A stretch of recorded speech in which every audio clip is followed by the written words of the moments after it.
So we'll be talking now about tooth adornment through the ages, history, and current perspectives.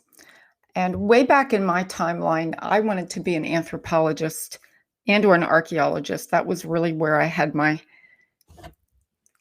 goals and aspirations very early on.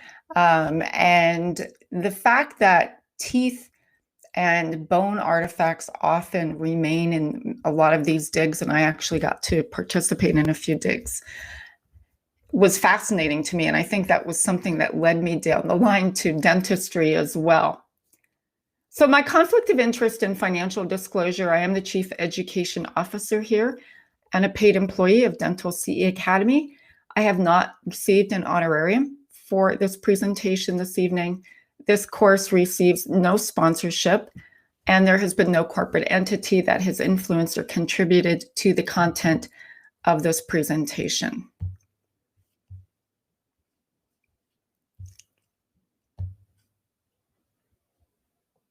Our learning objectives for this course will review metallurgy and dentistry as a historical and cultural perspective. We'll examine tooth modifications, including decoration, staining, mutilation in various cultures.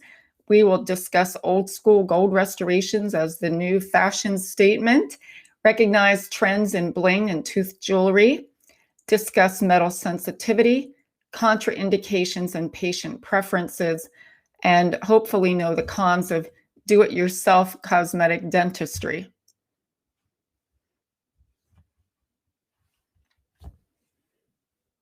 So since ancient times, the teeth, the orofacial area have been the focus of mankind expressed through many oral and written beliefs, superstitions, traditions, as well as through a wide range of decorative and/or mutilatory processes. Teeth symbolize power and stature. It could be within a community or a tribe. These various adornments are used, again, to substantiate power, marital status, puberty, warriors, beauty, and more.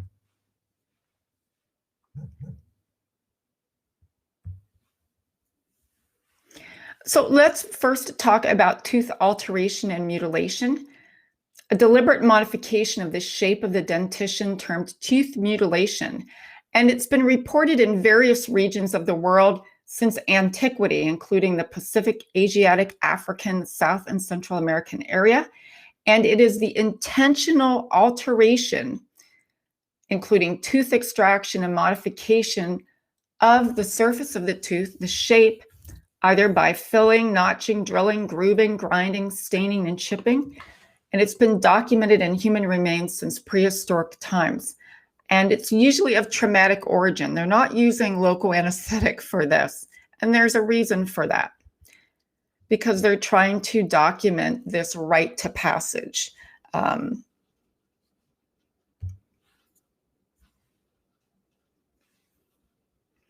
So tooth sharpening, these ritualistic mutilations and dental decorations were and still are practiced among many ethnicities and cultures.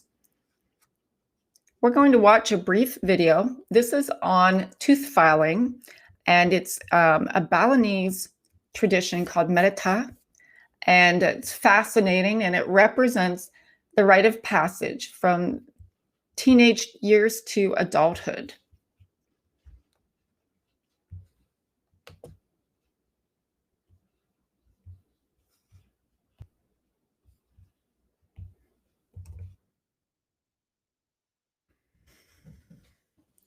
Now, there could be a few of you that are not able to see this video or hear it, depending on your device, but the link is in your handout as well.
So in that tradition, there's actually sort of a village dentist. Notice they're using hand instruments, files, and so forth. And it's quite an extensive and complex ceremony. And it's practiced by both females and males. Tooth ablation or avulsion is deliberately removing otherwise healthy teeth. It's also recorded in prehistoric times all the way up to modern society. And it's practiced for the following reasons: group identification, ornamentation, rites of passage, coming of age, marriage, and mourning.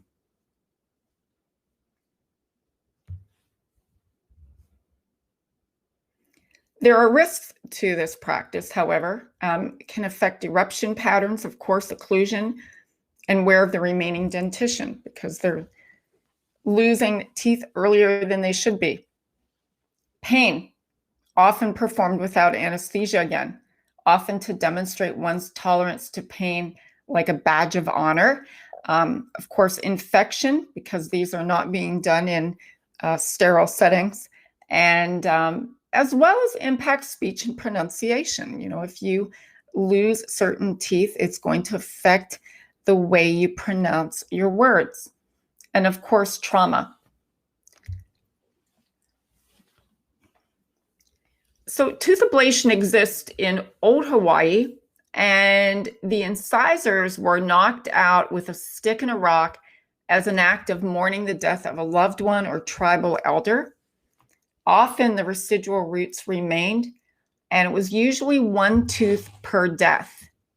Prior to Christianity arriving to Hawaii, it was uncommon to see a mature man without missing several or all of their anterior teeth, because it was one tooth per loved one again, or someone that they highly respected.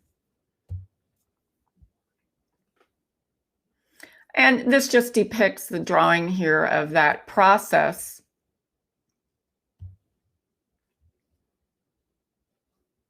Tooth avulsion also exists in Africa, Kenya, Tanzania, South Sudan. It is considered a Nilotic custom indigenous to the Nile Valley. And South Sudan, the lower incisors or canines are extracted shortly after they erupt as a rite to passage. And it represents beauty. It also affects the way they emote specific linguistic sounds, again, how they pronounce their words. Now, I became aware of this practice because I was working with a nonprofit, and a Sudanese group approached me for oral care services, and we went to evaluate their youth and younger adults. And I was told of this practice that in their villages, they had a village elder who would remove the canines of their young boys' teeth. And they were sort of bullied into it. If they didn't do it, they were chastised and called goat teeth. The problem that they had was when they migrated to the US and they wanted to assimilate into society and become gainfully employed at some point, these young men now were having problems because they had missing anterior teeth, which does affect employability. So there were local docs that were helping with implants and so forth.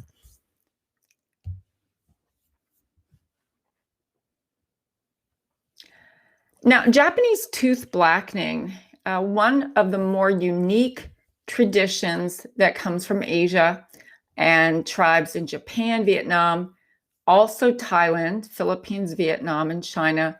And it's this ritual of using, as we'll see, a black dye to permanently stain the teeth. It's called ahuguru, and it's dyeing the teeth black, and it's also been around since prehistoric times. So in this case, they use a solution that is made of iron powder, vinegar, tea and rice wine called kanamitsu, and it's to help celebrate an individual who has reached puberty. Now, in the Japanese Edo period, ahaguru was also performed among wealthy women who were married, but not exclusively. Many were geisha.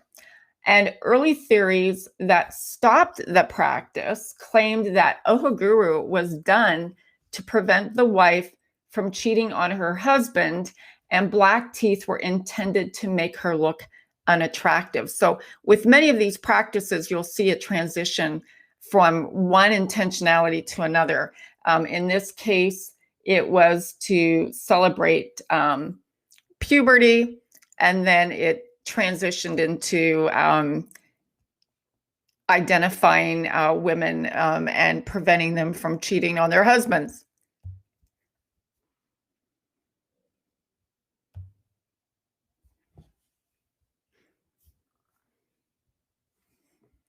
It was thought that having a white painted face was considered beautiful, and then having thick black teeth made the person complete and perfect.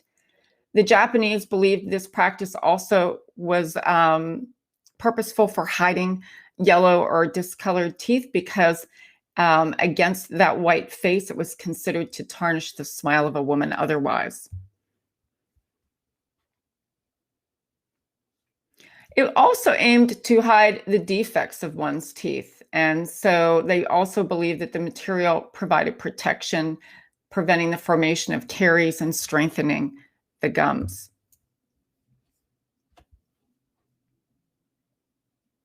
Now, in the Vietnamese culture, it had a different purpose. It was stemmed from a cultural belief that long white teeth belonged to ghosts, animals, and savages.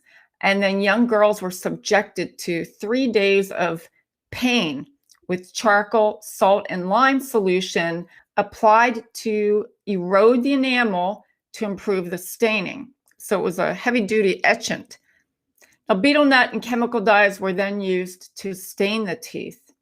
And eventually, the practice signified a rite of passage for females ready for marriage. So again, another transition. It went from white teeth that belonged to ghosts to this rite of passage for females.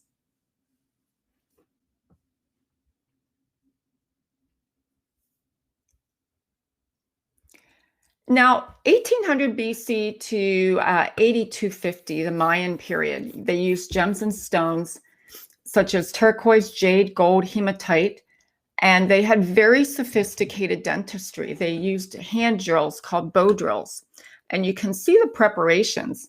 We're going to be looking at a video in just a second, but here is a painting depicting the placement of the jewel and the bow drill to prepare the tooth for that placement. And if you look at the photo inset in this painting, it's a photo of a skull, and notice the filing done as well. And then you see the notching. So it's said that the Spaniards who invaded the area basically relied on the skill of these Mayans for their dentistry because it was quite sophisticated for the time.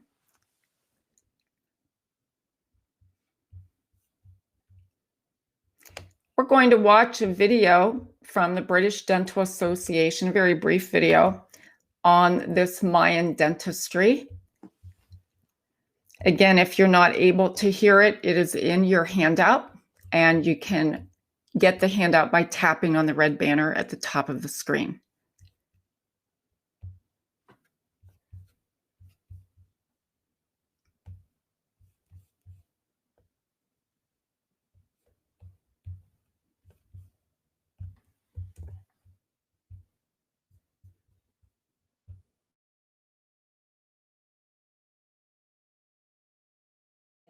This is one of the oldest items in the BDA Museum.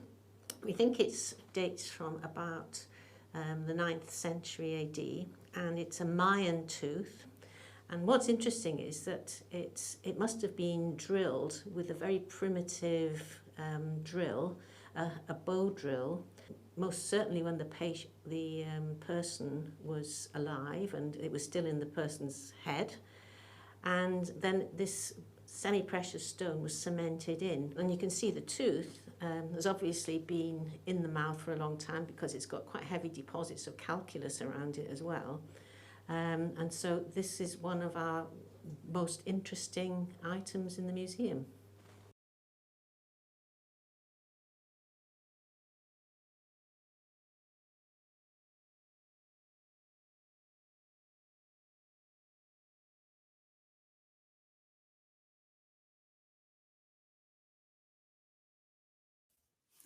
So the first grills were thought to be designed by the Etruscan dentists.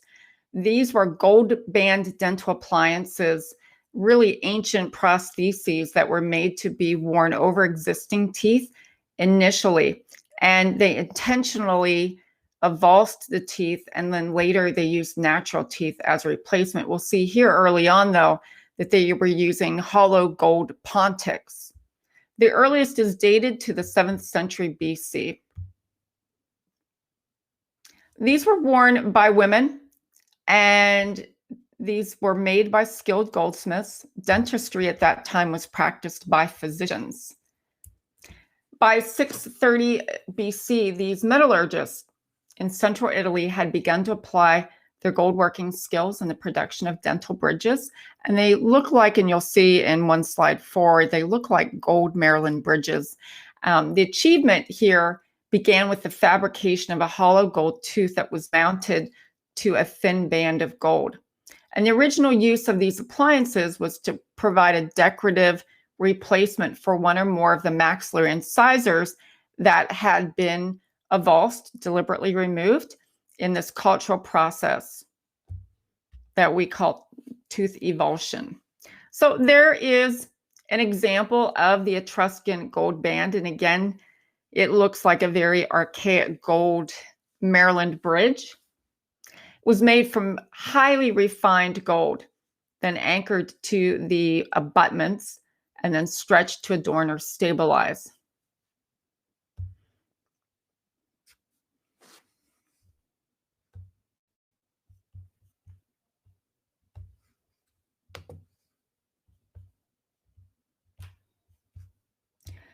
Next up, we're going to take a quick look at the history of grills. And this is a Nat Geo video that was done. It's very well done. I'll mute myself again. The link is in your handout if you're not able to. Deep in an underwater cave on Mexico's Yucatan Peninsula, a team of archaeologists make a groundbreaking discovery. The skulls of ancient Maya who ruled over a 4,000-year-old civilization. And perhaps most surprising was that these skulls had grills. The ancient history of grills is a little-known story, of which modern-day fans are mostly unaware. When you're wearing grills in your mouth, you get a sense of power, dignity. What people don't know is that grills have an unexpected history. One that goes back literally thousands of years. These grills, they want to demonstrate status.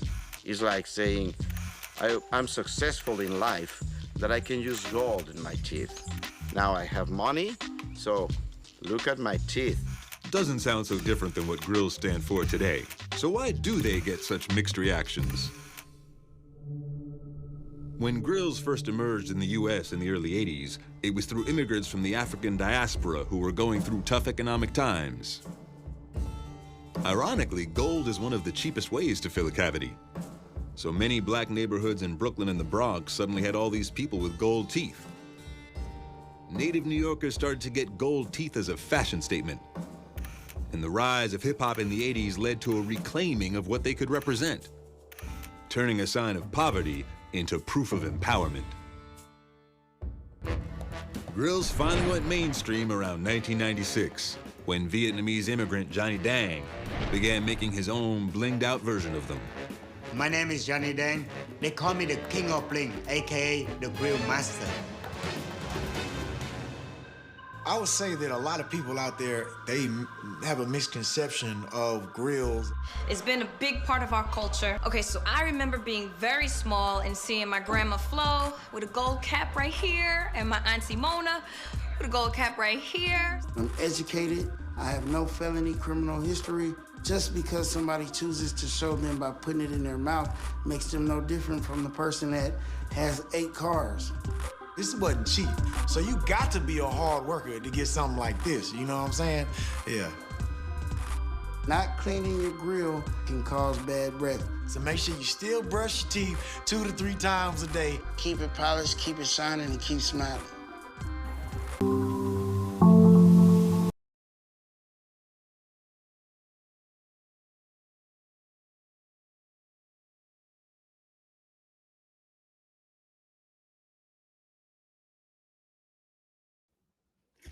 We also see in history dentures, very ornate dentures. And Paul Revere, as you know, was a silversmith, and he made dentures from golden ivory. He was never trained as a dentist, however. He even posted an ad in the local newspaper in 1768 stating that he could fix teeth as well as any surgeon dentist who ever came from London.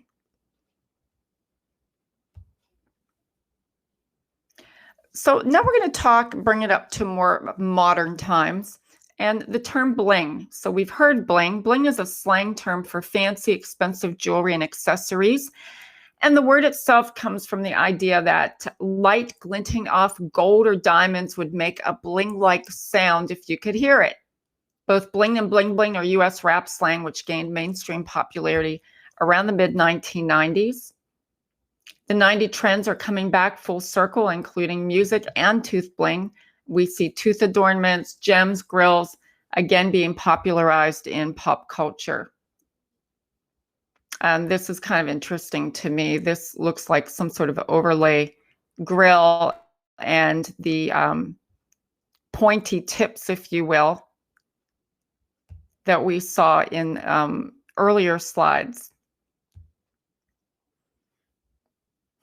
And do-it-yourself tooth gems are very popular right now. We're going to take a look at a quick video. This you'll see all over social media, various ads for nail salons, hair salons, piercing studios, body art, taking various classes, learning how to apply these tooth gems.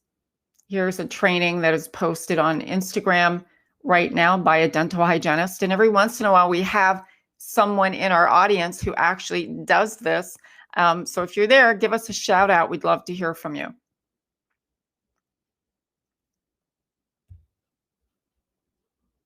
So a video here on how to apply tooth gems.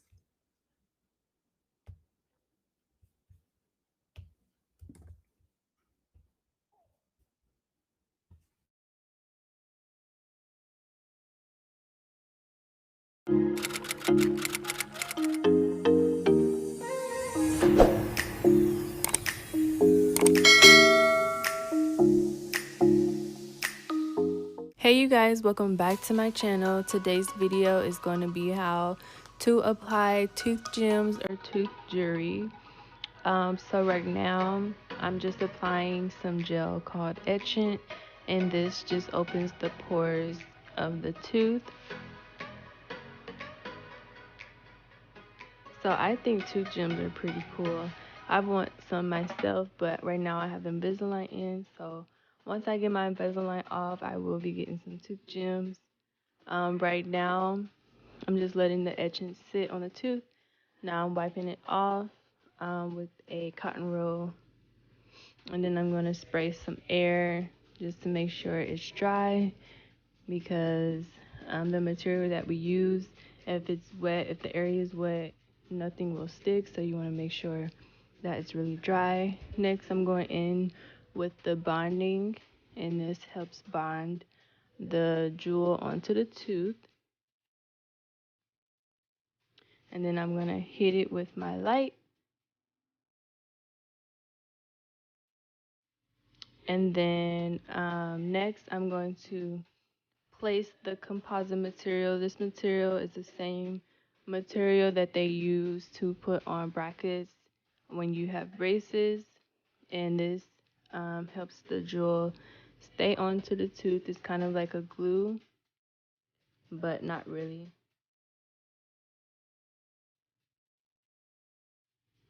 So that's me applying a little dot. So she wanted hers in the center of her lateral.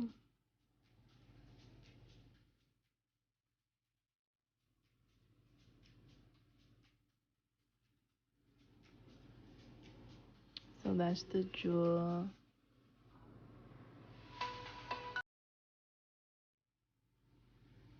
And before you cure this, you want to make sure the patient looks and make sure that it's in the right area that they want it to be in. So she wanted hers a little bit more centered and down a little bit. So that's what I'm doing here. And then I'm going to show her again to make sure that it's where she wants it to be.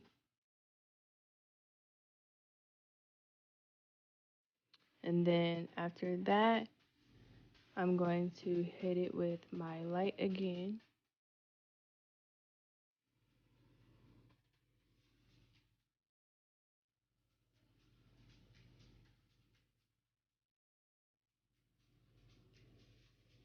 And that's it. So it's on there. It looks really good. I love these tooth jewelries. I love the tooth gems. I think it's super cute, super trendy, and I definitely want some on my teeth as well. I hope you guys enjoyed this video. Be sure to like, comment, and subscribe.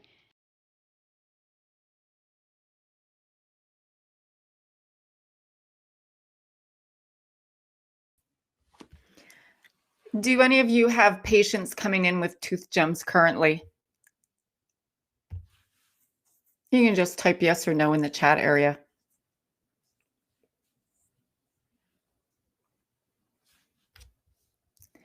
We have a no.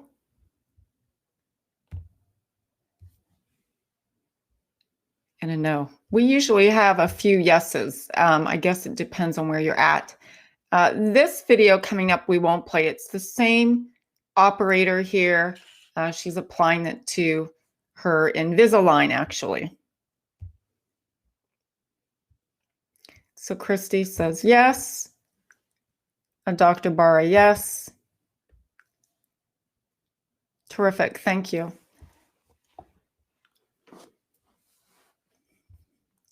Have you seen any bad outcomes from the tooth gems? Any recurrent decay?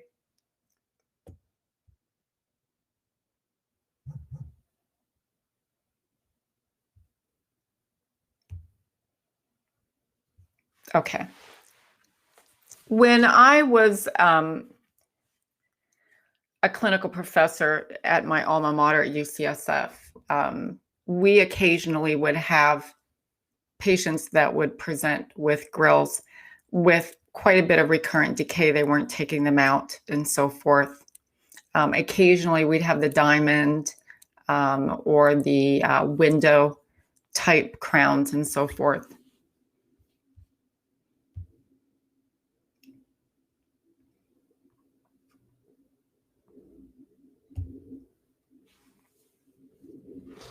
Okay, so what are grills or fronts? Well, grills, also called grills with a Z, or fronts, or decorative crowns.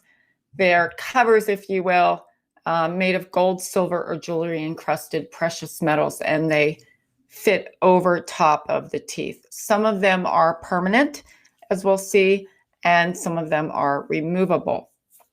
Now,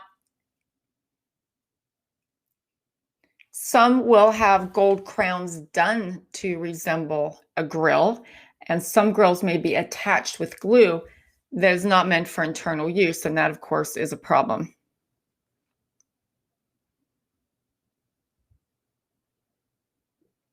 I'm going to show you a quick video of a fairly ornate grill, and this is post Malone.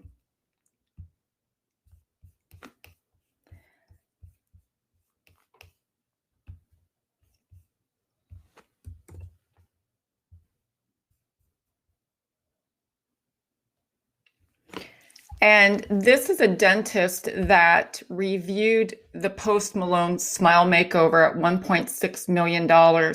You'll see that part of the grill that he has are actually crowns. I think those are the maxillary. And then the mandibular is a removable grill.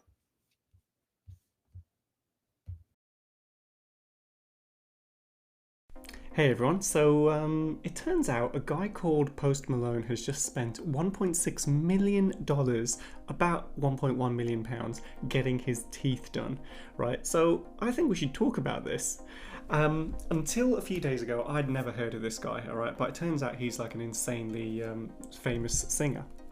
And I did a bit of research into him, and he has done a collaboration with one of my favourite artists. He did a song with Ozzy Osbourne. But to be fair, that song's not really as good as The Blizzard of Oz. Now, I did a whole load of research on the kind of the news articles which are around this subject, and he had a full smile design done. Okay, so I think he had like 20 or 28 units, whatever.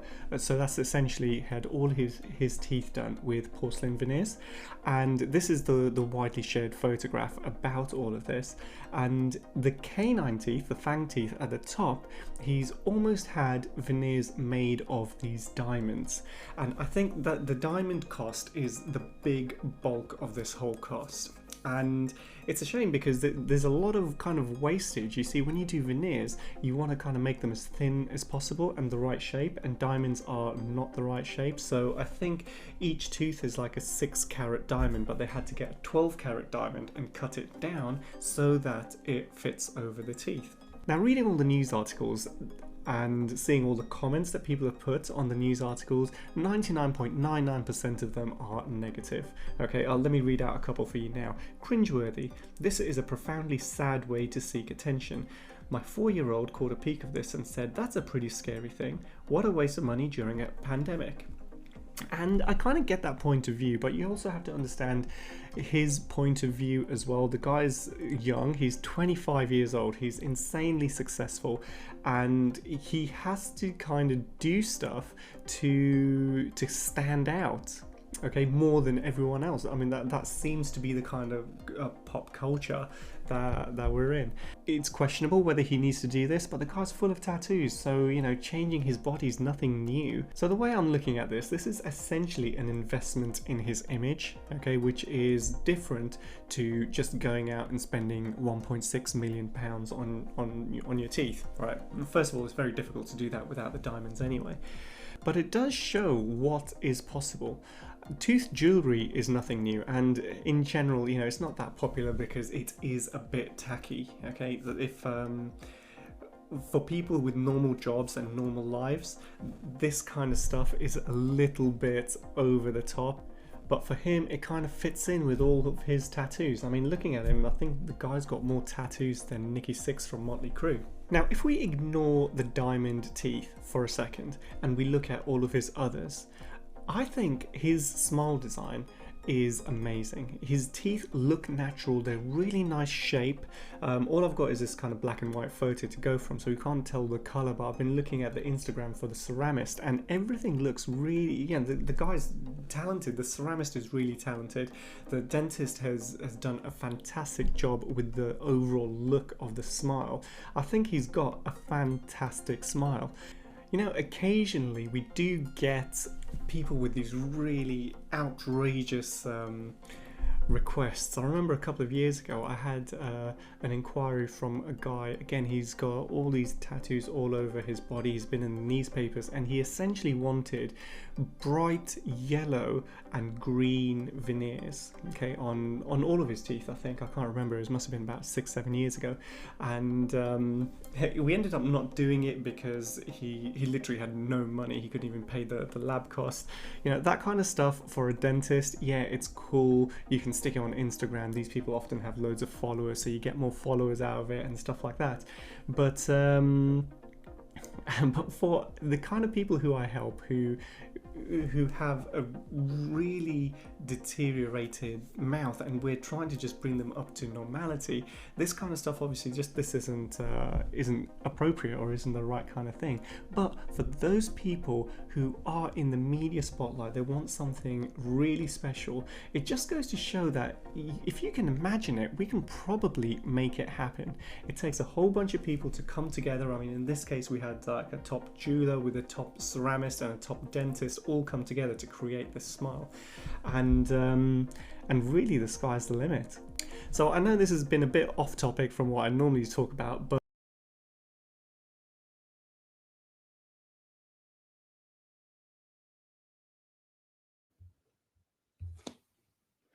any comments?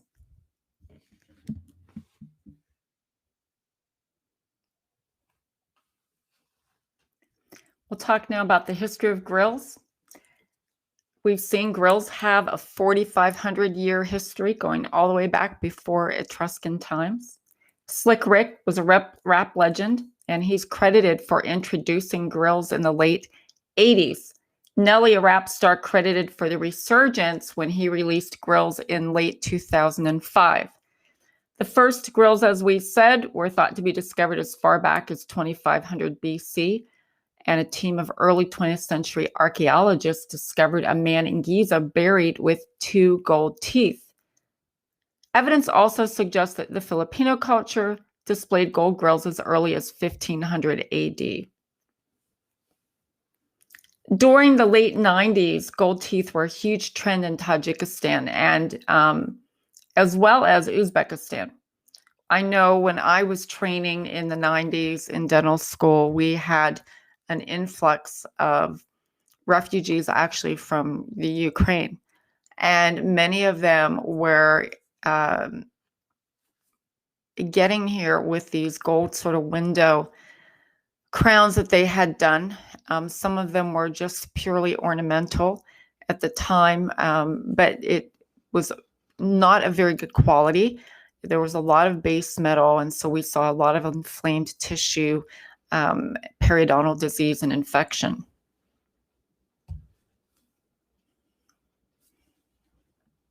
So again, this is a photo of Slick Rick and his grill, one of his grills in the 1980s. So Johnny Dang, you saw a little cameo earlier. He's considered the grill master. He is hugely the grill legend. And he also made a cameo appearance in Nelly's classic Grills video. He stated during a Jimmy Kimmel interview in 2011 that Lil Wayne had paid over $150,000 for his grill. He did Post Malone's grill as well. So we're going to watch a brief video. We won't watch the entire thing, just enough to give you a feel for this and a feel for the culture and the expense involved. There's a lot of imitators, a lot of duplicators, a lot of perpetrators, a lot of pretenders, but this is the one, not the two. You the only one to see first, okay? He doesn't see yet. Come see Johnny Dang when you want that official, like a referee with a whistle. Dang, Johnny! Yes, sir! Diamond boy. The real diamond boy. Wow. Welcome to the club where you gotta spend over a dub. You heard it. You know, I'm king of the grill. Of course. Master. We got the best grill master right here in Houston. You know, people come from all over the country, all over the world, really, come get a grill from Johnny. Bing, let's go. Johnny, god dang. Yes, sir. Hey, Dang shit. Action Awards will be this weekend, this Saturday. We got an Action Award diamond here, baby. Johnny Dang coming in, king of bling. I'm new manufacturer. Ain't no middleman. No middleman, exactly. How long you work for me, man? 19 years. 19 years, man. That's the best part about coming to this jewelry store. You get a drink in this motherfucker. Yeah. We don't buy diamond by carat. We buy diamond by kilo, baby.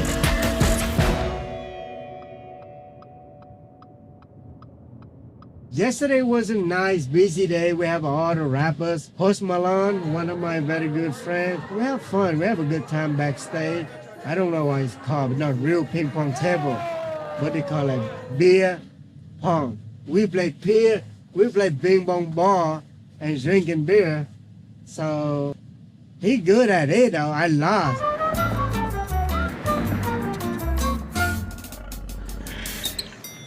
Obrigado pela música, obrigado pela batida. A guitarra sua festa tocando. Obrigado, meu amor. Obrigado. We got everything on the list. Today I have a couple of diamond vendors. One of them came from here local, but one of them came from all the way from Israel.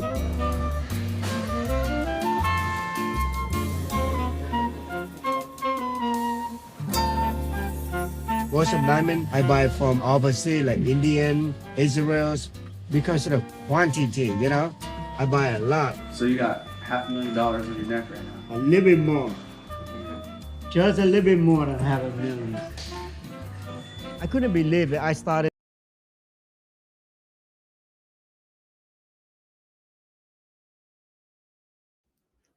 All right, so if you need to watch a little bit more, you have the link there.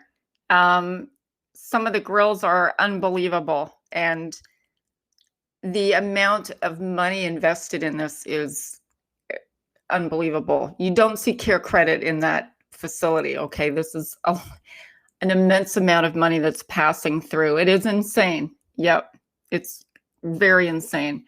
And again,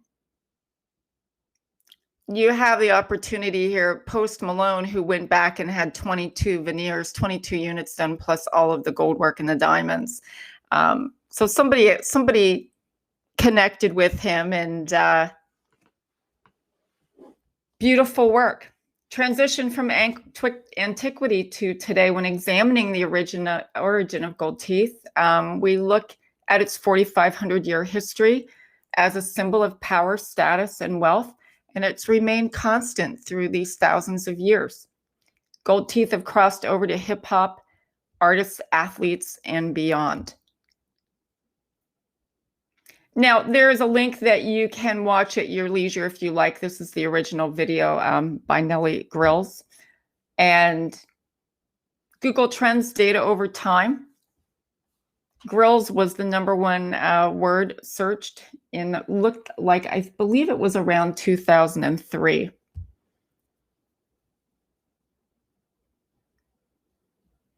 The most expensive grill. Now, this one was considered the most expensive. I don't know if the one that we just watched with Post Malone has topped this, but the drum roll, no big surprise here.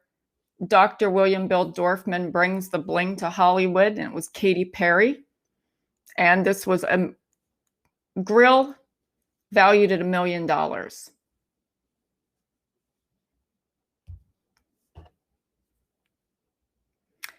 This is a video also, if you have the opportunity, it is this guy that did this. It's the How To Grills business. Everything, how to source your materials, the impressions, all the way up to how to post funnel marketing on social media. It is unbelievable. It's a little lengthy, but you may want to take a look at it just to get an idea of what's going on in the marketplace out there. Okay, so obviously there are problems here associated with tooth jewelry and grills. They may be fabricated from base metals, and some patients don't respond well to base metals. Periodontal issues, inflammation, allergies, and so forth. There can also be damage to the surface of the dentition, right? They may not be HEP on the oral hygiene. They may not have been HEP on the oral hygiene before, and now they've just compounded the issue with adding the grills or what have you. They may not be removing them. They may not be cleaning them, and so forth. Certainly discoloration, staining, improper placement. The etchant can destroy the enamel. They should have scrupulous oral hygiene. However, poorly fitting grills and this tooth jewelry can, again, be problematic and a challenge. Now, Please note, there are currently no studies that indicate grills are dangerous. However, we have no studies that prove they are safe. This is another link on grills removal, and it was posted on Instagram. And this is a rapper that decided to have his grill removed after not removing it for some time. And as you can imagine, it was a bloody mess. And then a patient education sheet. So you can access this by tapping on the link in your handout, and you can download it straight from the ADA. So this is something that you can print off and give to your patients or include on your website.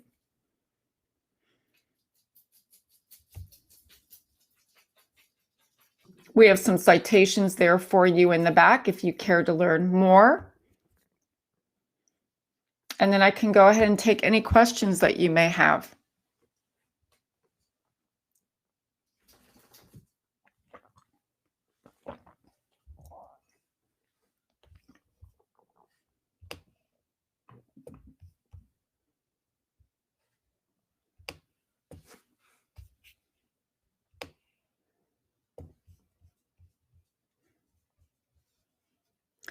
So Ashley wants to know, can any hygienist, can any hygienist do the gem placements?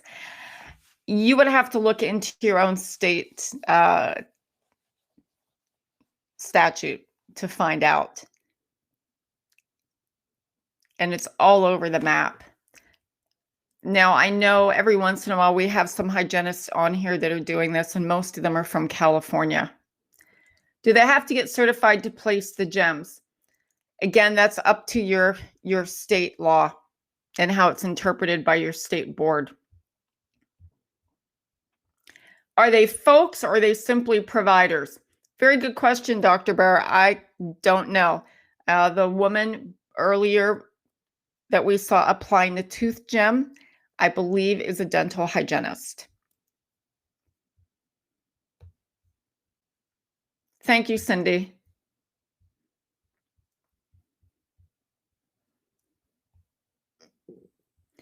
So, nail salons are applying these, depending on the state. I know I was, before the pandemic, if we can remember that far back, I was at a concert where there was a booth set up and they were applying the tooth gems at I think it was a fair and a concert, actually. And they were applying them to anybody walking by. And I don't think anybody in there was any sort of dental provider.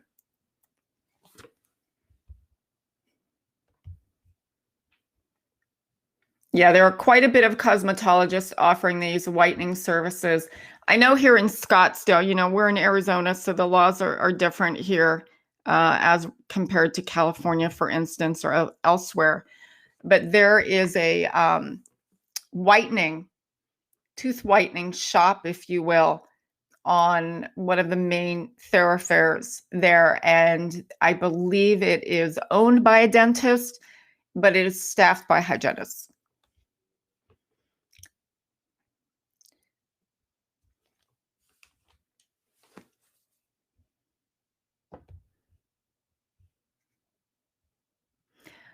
Nicole states, you have to question what they're using, where they're getting their edge composite. Exactly. And see, Nicole, many of the kits, they pre-buy the kits and it comes with its etchant and so forth and the bonding material. So, but remember back in the days when the whitening kiosks in malls were considered outrageous. And I've been to state fairs where they've had these booths set up for tooth whitening right at a state fair. You know, so again, I'm just the messenger. I'm not endorsing any of it. We just have to be aware of what's out there, what our patients are exposed to, because they're going to ask you questions, or they may come in and they may have some damage, or they've had something, maybe they're not having any collateral damage from it, Maybe it's not impacted their oral health yet. But again, it's a window of opportunity for you to open the door to a discussion about their oral health and the oral systemic connection and so forth. Because obviously they're taking an interest in their teeth. It may not be in the same vein that we would, but we can meet them where they're at and have a discussion with them.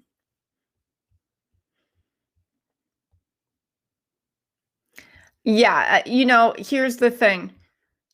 Madison makes a good point. I don't think I could let a non-professional whiten my teeth. Sounds like gingival burns to me. That's right. But most of the people walking around aren't dental professionals. They don't know any better. So that's the problem. Now, depending on the state and what the laws are, that's different. But the same with the jewelry, the same with the type of etchant being used. Your average patient, your average person isn't going to ask, oh, by the way, what's the etchant that you're using for this? They don't know any better. They haven't been to dental school. So they're not going to ask those questions, which is important for you to understand when they do come in with the chemical burn or the erosion to their dentition or what have you. Now you can have the discussion with them. We have a question. Was the introduction of silver diamine fluoride in Japan used as an additional agent to blacken teeth? I have read that was the case. I've also heard that betel nut, for instance, and I didn't bring this up, it's usually a question that's asked. In the Vietnamese culture, betel nut also can have some adverse reactions as well. If it's chewed all the time, it can cause xerostomia, etc. But in this case, it's used on a limited time basis to stain the teeth.